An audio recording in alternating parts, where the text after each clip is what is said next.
Hello families, welcome to Tales by Felix, where every story opens the door to a new world. Don't forget to subscribe, it would really mean the world to us.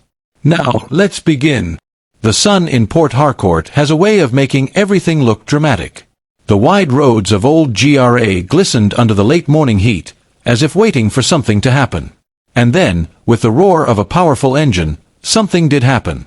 A brand new Mercedes-Benz G-Wagon, jet black with gold rims, purred into the parking lot of Phoenix Legal Holdings, one of the city's most prestigious law firms. The vehicle alone was enough to turn heads, but when the driver's door opened, the world seemed to pause. Out stepped Aurora. Tall, chocolate-skinned, with long braids tipped in gold and swaying dramatically, she looked like someone who belonged in a Lagos music video, not in the heart of Port Harcourt's legal district. Her designer sunglasses reflected the puzzled stares of clerks and secretaries peeping through tinted office windows. She held her phone to her ear as if in the middle of an important international call, striding across the parking lot like she owned the world. "Yes, darling. Paris can wait. I told them I'll only fly private next week.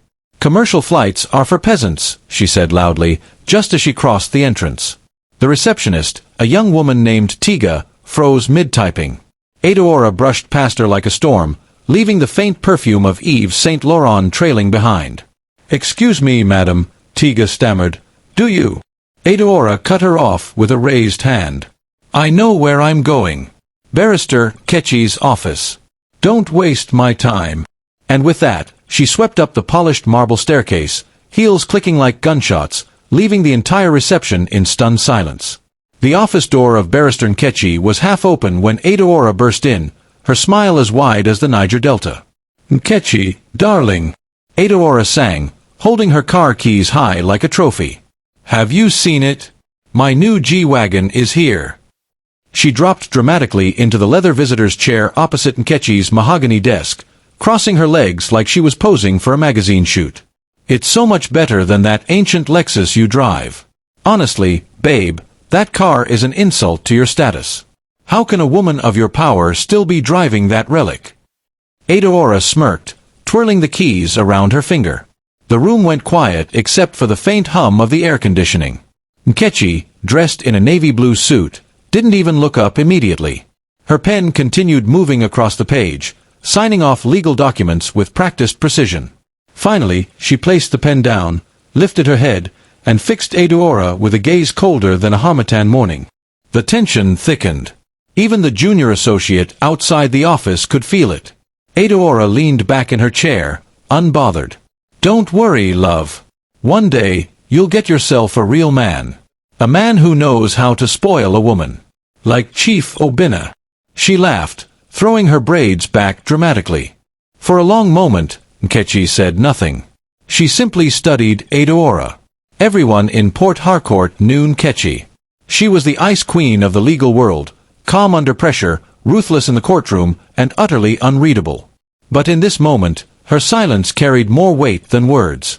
Aurora shifted slightly, her smirk faltering for the first time. "What?" Finally, Ketchy leaned back, folded her arms, and asked softly, "Is that supposed to impress me?" Aurora's bravado returned instantly. She leaned forward and placed her elbow on the desk. "Impress you? No, darling. Just a friendly reminder that I'm not the little side chic you once dismissed. I'm the main attraction now. Didn't you hear? Chief Obinna gave me this G-Wagon as a gift. Straight from Germany. Customized interior. Imported leather. Everything first class. And trust me, it drives smoother than anything you've ever owned." Ketchy's lips curved ever so slightly, not into a smile, but into something sharper, something that looked like the beginning of a storm. Her eyes, cool and penetrating, locked onto Aurora's. "Show me." Aurora's grin widened. She fished into her handbag, a glittering Louis Vuitton, and pulled out a glossy receipt. She laid it on the desk with a dramatic flourish. "There," she said, tapping it with her manicured finger. "Chief Obinna's name, in black and white. Proof that my sweetheart doesn't just talk, he delivers.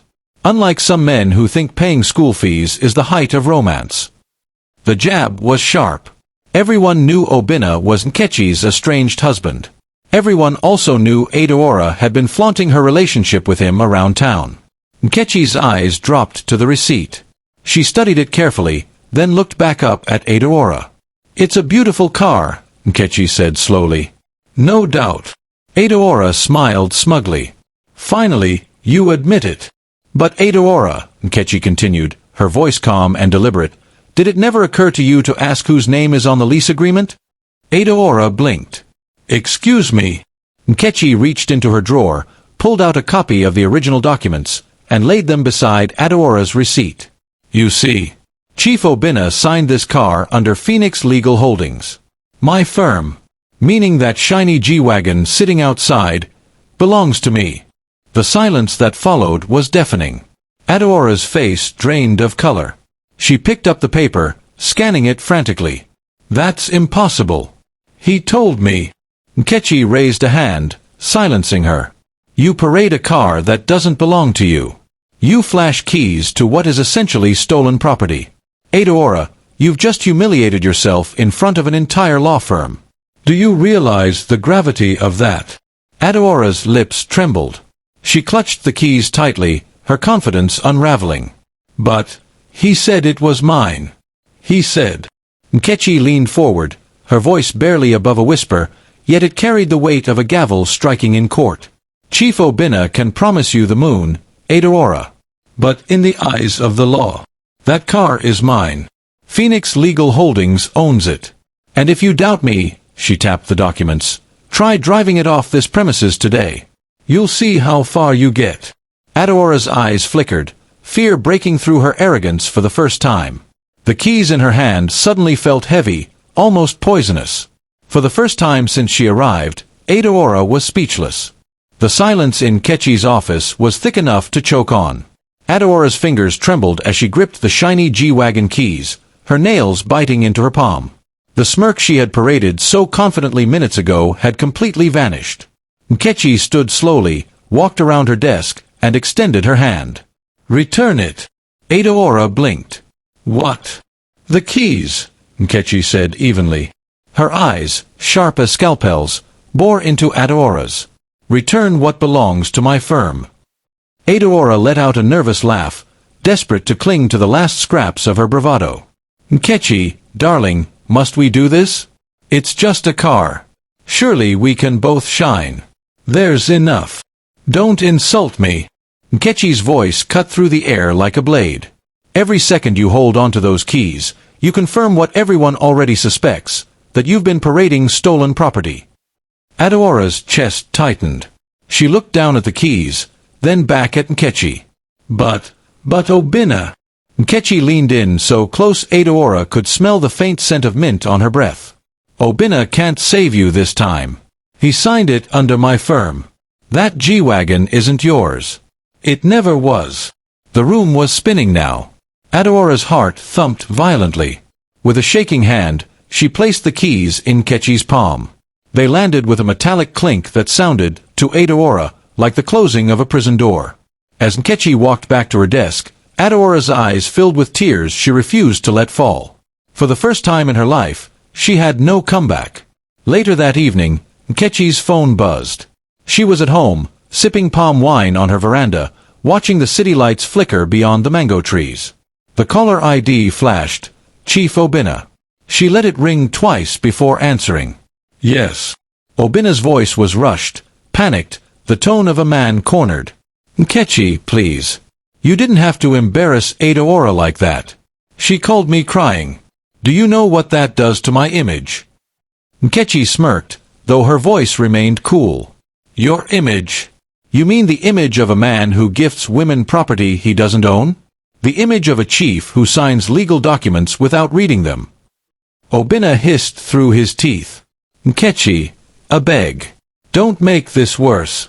I'll buy you a new car, two if you want. Just let this one go. Return it to Edaora, please. The whole city is watching." Nkechi leaned back in her chair, letting the silence drag until it was unbearable. "Obina, let me educate you. That car is not a toy for your mistress. It is a legal asset tied to my firm. You embarrassed yourself the moment you put my company's name on it. Now, if you want to beg someone, beg the law. Stop this madness, Nkechi. Obinna barked, his voice cracking under desperation. You'll ruin me. Nkechi smiled faintly, swirling the palm wine in her glass. No, Obinna. You ruined yourself. And she ended the call. The next morning at Phoenix Legal Holdings, whispers buzzed louder than mosquitoes after rainfall. Everyone had heard about the G-Wagon drama. But it was Emmanuel, a young junior associate with a mischievous streak, who lit the match that set the whole city on fire. While refilling his coffee, he accidentally overheard two senior associates discussing Adeora's humiliation. With his phone in hand, he dashed to Twitter. His tweet read, "Some gifts come with very expensive legal receipts. Imagine cruising in a G-Wagon that legally belongs to your rival's law firm. Hashtag Port Harcourt gossip, hashtag Phoenix Legal." Within minutes, the post began gathering likes and retweets. By lunchtime, screenshots of Adeora's old Instagram photos posing beside the G-Wagon, captioned, "My baby got me this toy face blowing a kiss gemstone oncoming automobile hashtag blessed hashtag Chiefs Queen," were circulating alongside Emmanuel's tweet. The internet was merciless. Chief Obinna gifting leased cars to side sheiks? Port Harcourt men, a beg fear God. Imagine flexing with a company asset. Adeora rest. From slay queen to slayed queen. This one nah premium breakfast.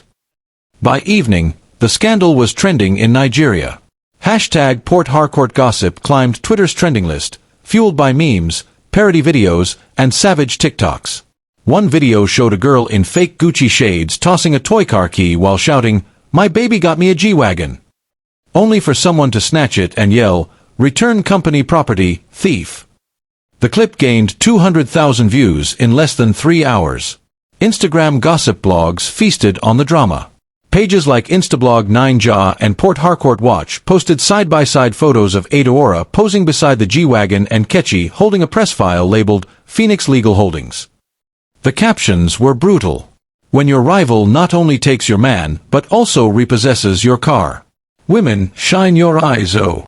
Adeora's name became a punchline overnight. Strangers debated her downfall in beer parlors, in taxis, even in church youth groups. Meanwhile, Nkechi remained silent, letting the storm rage without interference. For Adeora, life became unbearable within 48 hours. Her DMs overflowed with insults. Former friends, who once begged to ride in her G-Wagon, now mocked her in WhatsApp groups. Meme pages recycled her Instagram posts with captions like, "Sis, how market?" Humiliated, Adeora deleted her social media accounts one by one: Instagram, Twitter, Snapchat. She locked herself inside her Lekki-inspired apartment in GRA, curtains drawn, phone switched off. The once glamorous mistress, who lived for the spotlight, now avoided even stepping onto her balcony. The streets outside her house buzzed with neighborhood gossip. "Have you seen Adeora?" one neighbor whispered at the gate. "She hasn't come out in days."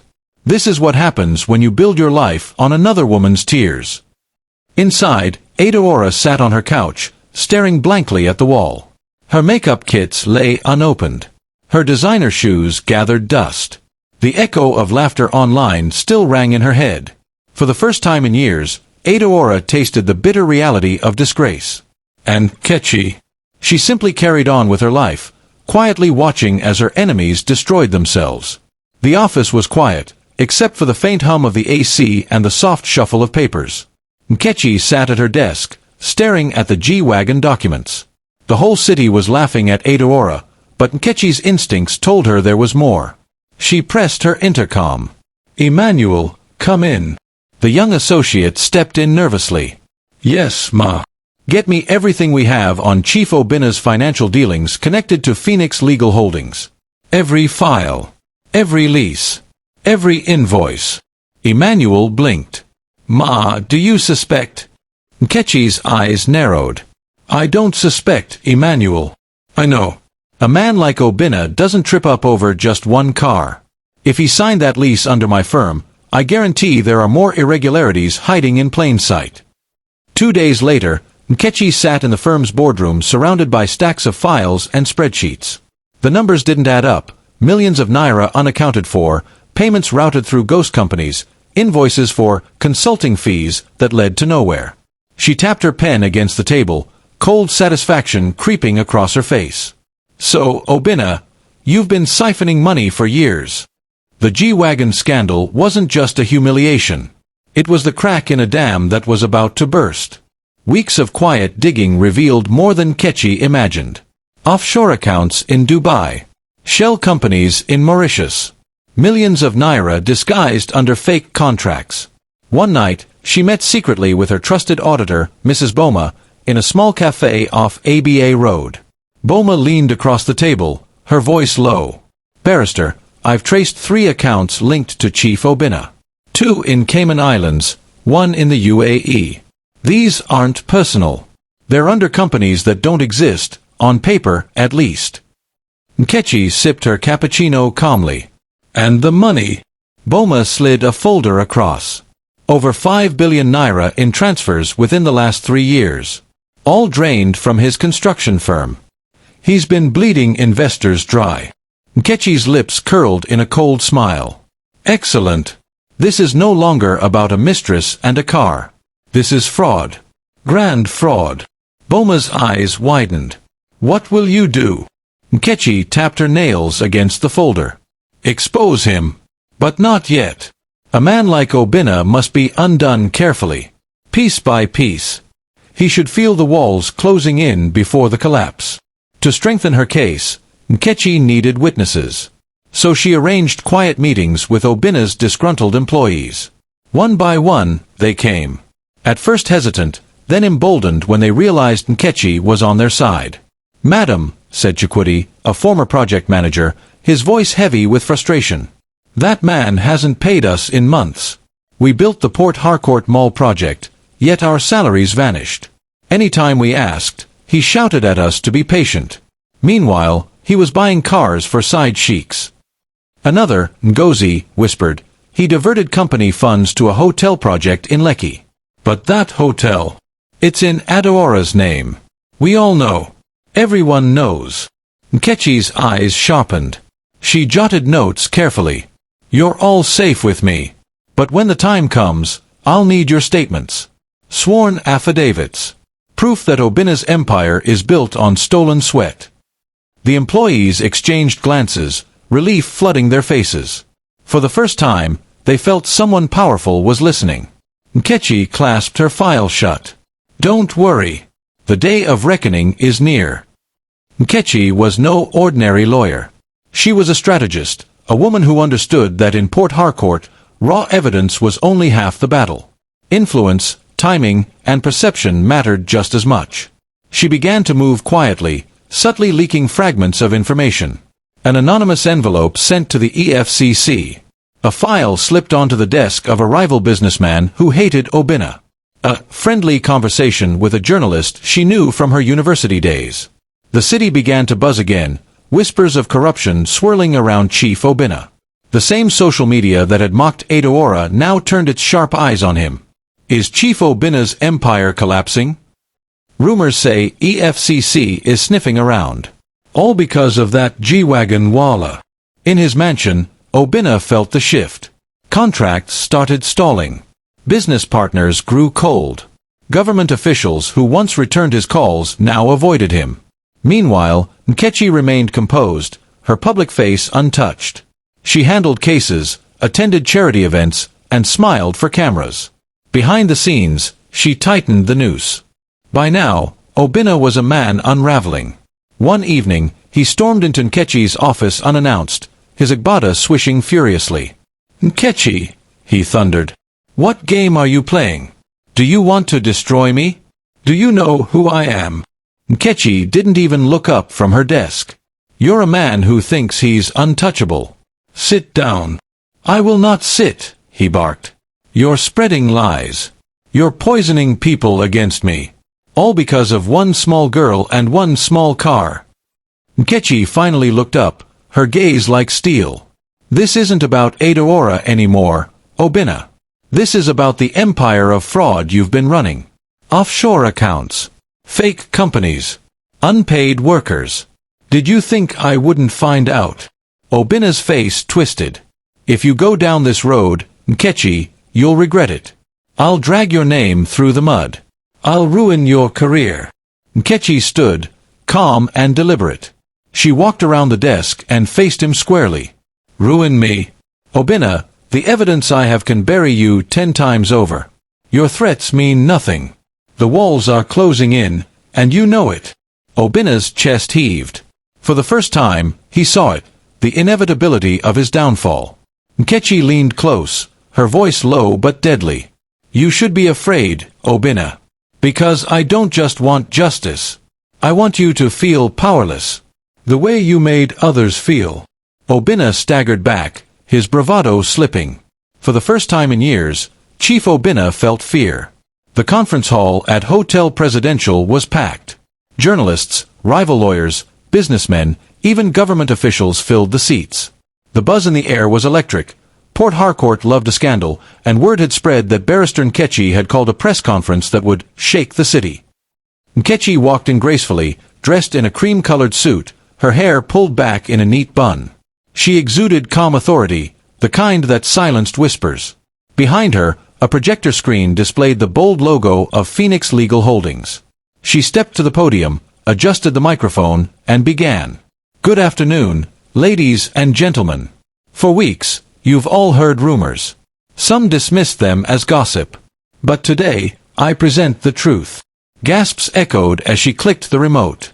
The projector lit up with slides, offshore bank statements, shell companies, invoices, employee testimonies.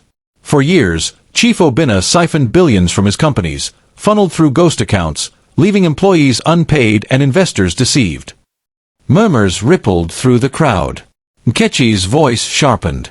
And while he paraded gifts to mistresses, his workers starved. While he flaunted cars and luxury, his empire rotted from within. A journalist shouted, "Do you have proof?" Nkechi smiled thinly. "Proof?" She clicked again. The screen displayed signed documents bearing Obinna's name. "I have more than proof.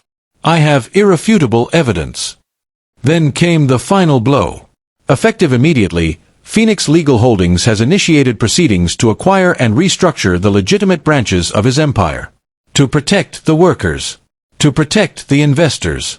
To protect Port Harcourt from fraudsters parading as leaders. The room erupted. Cameras flashed. Questions flew. Nkechi stood firm, the embodiment of justice. Outside, the hashtags exploded. Hashtag Phoenix Rising, hashtag Obinna Exposed, hashtag Ice Queen Victory. That evening, the EFCC arrived at Chief Obinna's mansion in Old GRA. Their black SUVs lined the street like a parade of doom. Neighbors gathered, whispering in shock as uniformed officers marched up the driveway. Obinna, still in his agbada, came to the door sweating profusely. "Gentlemen, this is a mistake." The officer in charge cut him off. "Chief Obinna, you are under arrest for fraud, embezzlement, and money laundering.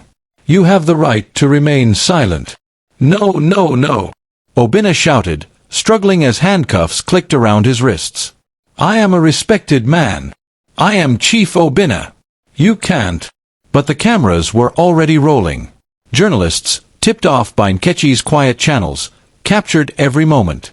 The once feared chief, dragged out of his home, his neighbors shaking their heads in disgust.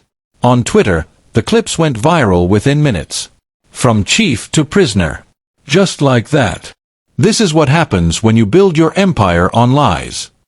In his cell later that night, Obinna sat on a concrete bench, staring at the walls. For the first time in decades, there were no aides to serve him, no mistresses to flatter him, no power to shield him. Just silence. And shame. The downfall of Chief Obinna rippled quickly to Edaora. Her apartment, once filled with designer clothes and glittering jewelry, felt like a mausoleum. The luxury lifestyle had evaporated overnight. The hotel project allegedly in her name was seized. Friends stopped answering her calls. Even her family, embarrassed, avoided her. One evening, desperate and broken, Edaora stood outside Phoenix Legal Holdings. She looked nothing like the flamboyant queen of bling, who once arrived in a G-Wagon. Her wig was disheveled, her clothes plain, her makeup smudged from tears. She begged the receptionist, "Please, I need to see Barrister Nkechi." "Just 5 minutes." When Nkechi finally allowed her in, Adaora fell to her knees. "Nkechi, please. I've lost everything. People laugh when they see me on the street. My family disowned me. I beg you, give me a chance. I'll work for you, I'll do anything. Just, don't leave me like this." Nkechi regarded her coolly, unmoved by the tears. "You mocked me with a car that was never yours. You thought humiliating me would elevate you. And now you stand here, stripped of everything, begging." Adaora sobbed. "I didn't know. I swear, I didn't know about his fraud. I thought I was loved." For a moment, Nkechi's gaze softened, but only for a moment. "Adaora, love built on lies will always collapse. I don't need your loyalty now. I needed it when you chose to stand on the wrong side." Adaora's head dropped. She had no words left. Nkechi's voice was final. "Leave my office. Start over if you can. But understand this, there are no shortcuts in life. Not anymore." Adaora shuffled out, her sobs echoing down the hallway. Port Harcourt was buzzing. Newspapers hailed Nkechi as the woman who brought a chief to his knees. Social media crowned her the Ice Queen of Justice. In her firm, morale soared. Employees walked taller, prouder. Clients flooded Phoenix Legal Holdings, eager to associate with integrity. One evening, at a dinner hosted in her honor, a fellow lawyer toasted, "To Nkechi, the woman who proved that justice isn't blind, it's strategic." Nkechi raised her glass, smiling faintly. But inside, she felt something deeper. She hadn't just defeated Obina. She had restored faith, in law, in truth, in herself. Her name became legend in the city. Young female lawyers whispered her story like scripture, drawing courage from her example. Ordinary people, wronged by the powerful, pointed to her as proof that justice was possible. And as Phoenix Legal Holdings expanded, Nkechi made one thing clear: this firm will never compromise integrity. Not for money. Not for influence. Not for anything. Her legacy was secured. Weeks later, the black G-Wagon sat gleaming in the Phoenix Legal Holdings parking lot. No longer a symbol of vanity, it had been rebranded with the firm's gold and maroon logo across the side. One morning, as employees arrived, they noticed someone new behind the wheel. Kayamika, a junior associate who had once dreamed of greatness but never imagined she'd be noticed. Nkechi handed her the keys personally. "You've worked hard. You've shown loyalty. This car represents the firm now. Drive it with pride." Kayamika's eyes filled with tears. "Thank you, Ma. I won't disappoint you." As the G-Wagon rolled out of the lot, people stopped to watch. Not with envy, but with admiration. It wasn't about glamour anymore. It was about justice. From her office window, Nkechi watched quietly. The irony wasn't lost on her. A car once flaunted by a mistress as a weapon of mockery had become a symbol of resilience, hard work, and true ownership. She leaned back in her chair, a faint smile playing on her lips. Phoenix had risen from the ashes. And the city of Port Harcourt would never forget the mistress who drove away in a car she never owned, or the Ice Queen who reclaimed it. The end.